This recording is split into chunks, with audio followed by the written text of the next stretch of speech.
안녕하십니까. 오늘은 문희상 비상대책위원장께서 언론사 행사에 오전에 참석하신 관계로 우윤근 원내대표께서 진행을 하겠습니다.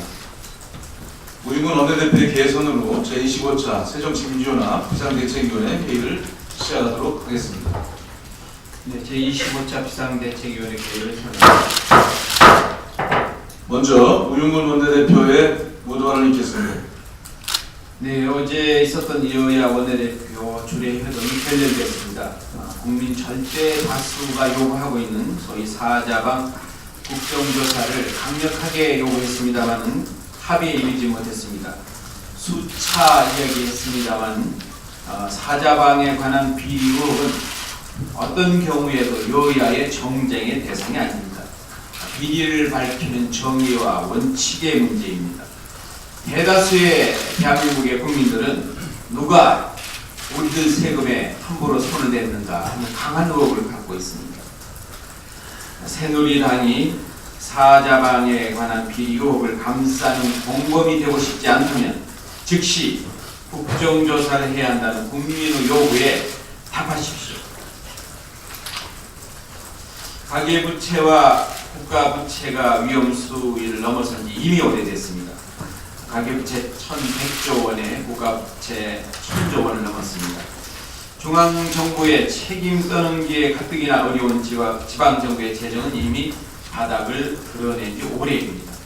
국민의 권리자 국가의 의무인 최소한의 복지마저도 중단될 위기에 있습니다. 사정이 이런데도 정부와 새누리당은 이 문제를 외면하고 있습니다. 지금 상위 20% 가구의 평균 자산이 대한민국 전체 자산의 58.9%를 점유하고 있는 데 반해서 하위 20%의 가구는 1.7%의 자산을 점유하고 있는 데 불과합니다. 정말로 심각한 양극화 지표가 아닐 수 없습니다. 이명박 박근혜 정권에서 적용되고 있는 법인세율은 24.2%로 OECD 34개 국가 중 20위로 평균 25.3%보다 낮습니다. 수차 이야기하고 있습니다만 법인세를 하루속히 정상화해야 됩니다. 2억 원에서 200억 원 구간의 법인세를 20%에서 22%로 인상할 경우 세수 증대 효과는 1조 300억 원에 달합니다. 지난해발 신고 기준으로 500원 이상 구간의 법인수 428개에 적용될 법인세율도 22%에서 25%로 변경할 때 연평균 세수가 4조 800원이 늘어나게 됩니다. 이명박 박근혜 정권에서 적용되고 있는 법인세율만 정상화되어도 5조 1,100억 원가량의 세수가 늘어납니다. 힘들고 어려운 서민 중산층에게 IMF와 같은 고통을 강요해서는 안 될 것입니다. 재정 파탄을 막는 것이 국회의 도리입니다. MB 정권의 재벌 감세를 정상화, 원상복구하고 낭비성 예산을 막아야 합니다. 이를 통해서 10조 원의 추가 세수를 확보하고 적어도 5조 원 이상의 민생 재원을 마련해야 됩니다. 그리고 이 돈을 민생과 안전, 지방 재정과 가계소득 증대에 투입해야 합니다. 마지막으로 새누리당의 예산심사 지침에 대해서 강력한 유감과 경고를 보냅니다. 어제 새누리당 원내지도부가 예산안을 심사하면서 야당과 협상을 거부하라는 지침을 내렸다는 얘기가 들립니다. 새누리당의 예산안 수정 동의안 단독 처리, 방침의 속내를 드러낸 것이 아닌가 생각합니다. 있어서는 안 될 일입니다.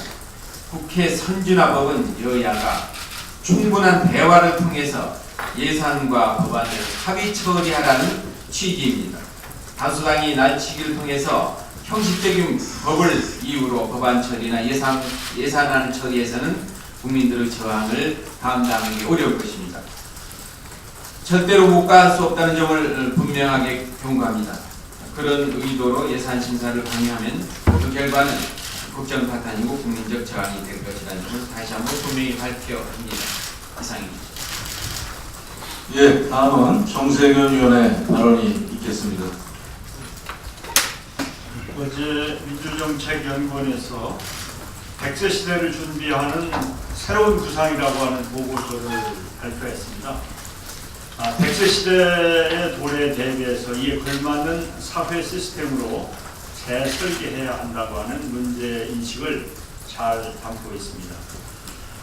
1980년대의 60세는 노인이지만 100세 시대의 60세는 그 누구도 노인이라고 할 수가 없을 것입니다.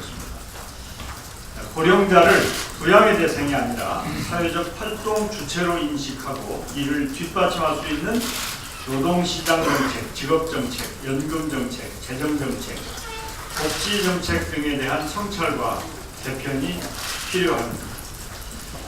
민병두 원장이 시적절한 분석과 제안을 제시했다고 생각합니다.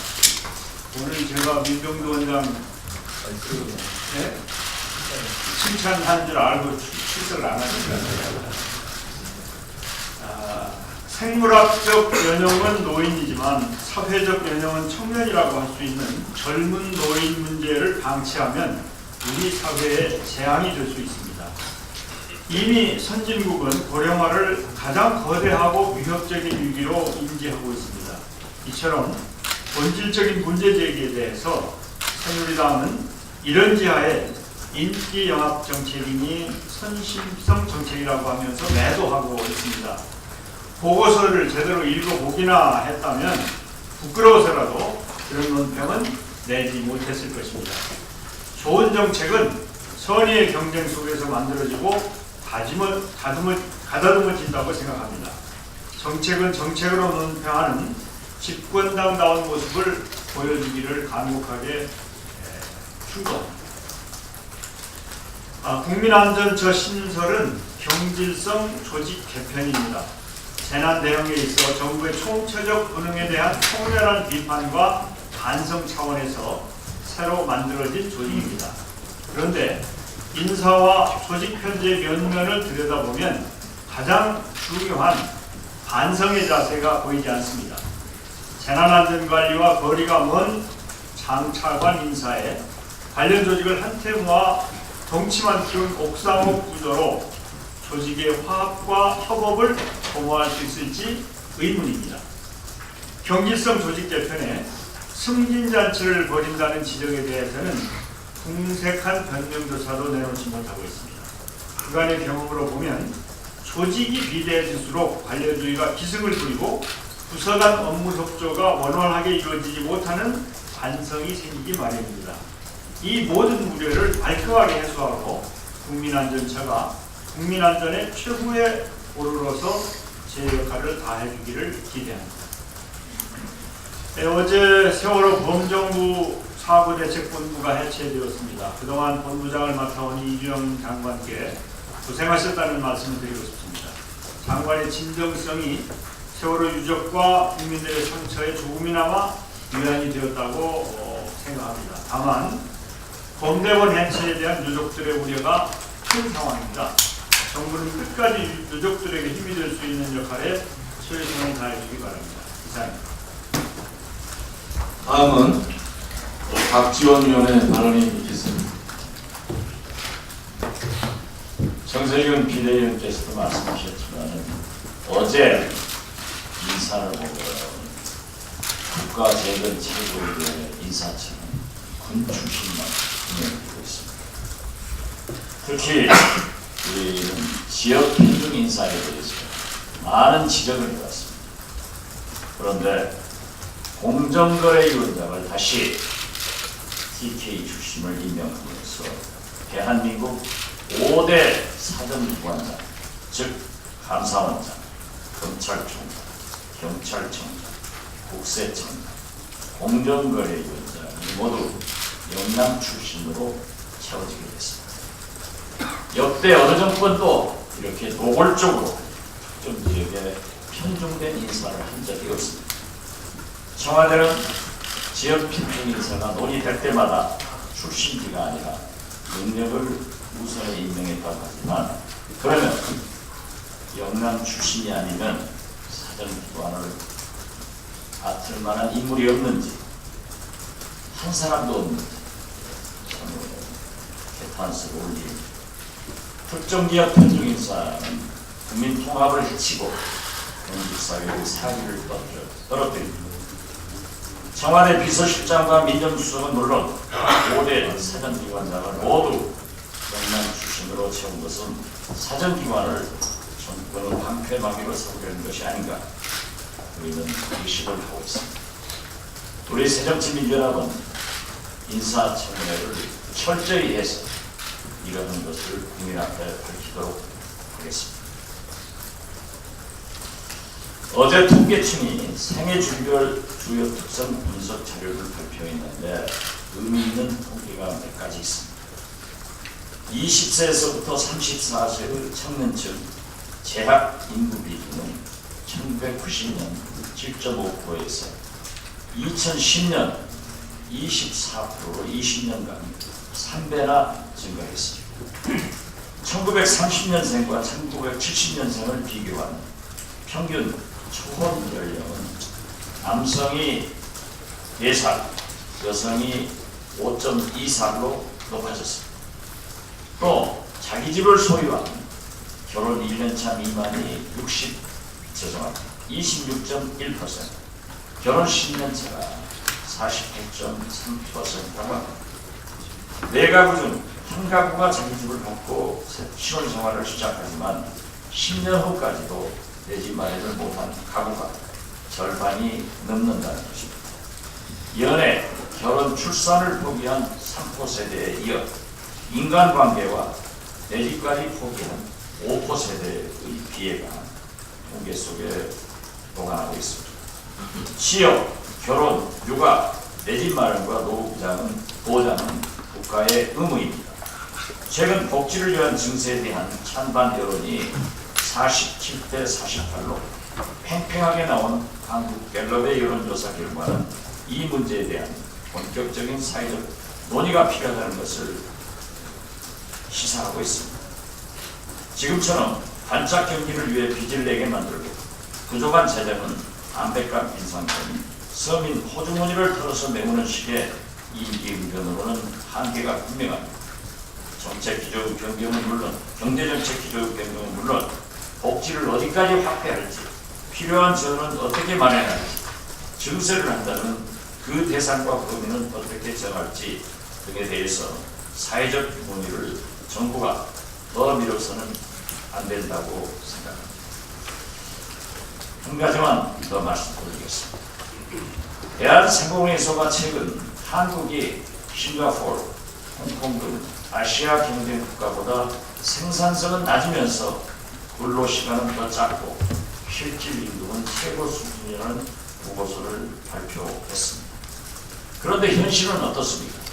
OECD 회원국 중 노동시간은 2위, 산재 사망률은 1위, 출산율은 꼴찌가 우리의 현주소입니다.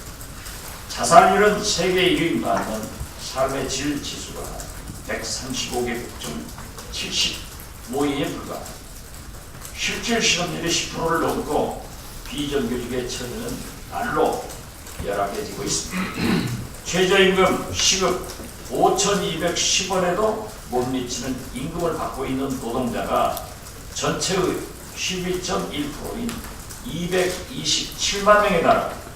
특히 박근혜 정부 2년간 57만 명이나 늘어났습니다. 대한상의 보고서를 본대로도 연간 근로시간이 우리보다 많은 나라는 싱가포르와 홍콩 두 나라밖에 없습니다. 일부 통계를 과장해서 마치 우리 노동자들이 일은 안 하면서 임금만 많이 달라는 것처럼 호도하는 것은 사실 왜곡이고 노동자에 대한 부당한 공격입니다. 지금 우리 사회는 갈수록 심각해지고 있는 청년 실업과 비정규직, 기업 경쟁력 강화 등 현안 문제를 풀기 위한 노사정의 사회적 대타협이 절실히 요구되고 있습니다. 이러한 데 사용자단체인 대한상의가 노사정 대타협에 역행되는 형태를 보이는 것은 매우 부담스러운 일입니다. 위기 극복을 위해서 노사정이 머리를 맞대고 대화와 타협으로 문제를 풀어야 한다고 강력히 주장합니다. 이상입니다. 예, 다음은 문재인 위원의 발언이 있겠습니다.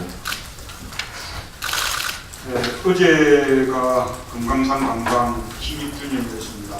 금강산 관광은 대선공단과 함께 민주정부 10년이 이룩한 남북관계 발전의 상징이었습니다. 남북이 화해의 단계를 넘어 경제 협력을 통해 함께 이익을 나눌 수 있다는 가능성을 보여주었습니다. 통일이 왜 대박인지를 보여주는 맛보기였습니다. 이명박 정부에서 중단될 때까지 모두 195만 명의 우리 국민이 다녀온 금강산 관광은 북한을 변화와 개방으로 이끄는 시장경제 확습의 장이기도 했습니다. 금강산 관광이 중단된 지 6년이 지나도록 재개되지 않고 있는 것은 이명박 정부에 이은 박근혜 정부의 대북 정책의 무능입니다. 어제 현대그룹 현정원 회장은 국적과 함께 금강산 관광 16주년 공동기념 행사를 하고 돌아오면서 연대에 반드시 관광 재개의 물꼬를 트기 위해 함께 노력하기로 결의를 다졌다고 밝혔습니다. 정부의 노력이 일개 민간 기업의 노력보다 못합니다. 그런 가운데 6일째 통일부 장관이 남북 2차 고위급 접촉이 열리면 금강산 관광 재개 문제를 해결할 수 있다고 밝힌 것은 그나마 긍정적으로 평가할 만합니다. 그러나 고위급 접촉을 열려는 구체적인 노력이 없다면 소용없는 일입니다.